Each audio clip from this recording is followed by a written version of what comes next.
In 1980, Robert Shafron showed up to Sullivan Community College in New York as a freshman.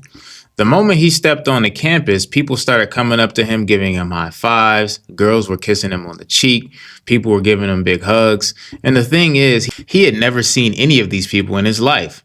Also, they kept calling him Eddie, and again, his name is Robert. Then this other guy comes up to him and says, "Hey, do you have a brother that goes here?" Robert says, "No, I'm an only child." Then the guy tells him that there's a student there by the name of Eddie Garland that looks just like him. So now Robert understands why everyone keeps calling him Eddie. So he tracks Eddie down, and indeed, they look exactly alike. Come to find out, they were identical twins that were separated at birth, and they had no idea that the other existed. So they started hanging out, they became good friends. The local news picked up on the story, and they ran an ad in the newspaper on these two. And that ad caught the attention of a guy named David Kellman. David's looking at a picture of these two saying, "Man, these guys look just like me."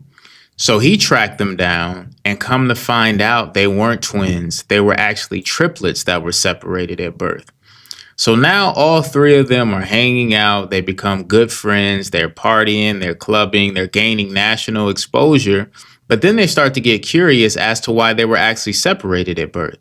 Come to find out, this high-end adoption agency, in conjunction with some scientists, did this on purpose to study nature versus nurture. Even the adoptive parents had no idea that the other siblings existed. I think it's dope that they found each other, but I think it's pretty whack that they used them as guinea pigs. But this is a crazy story to me.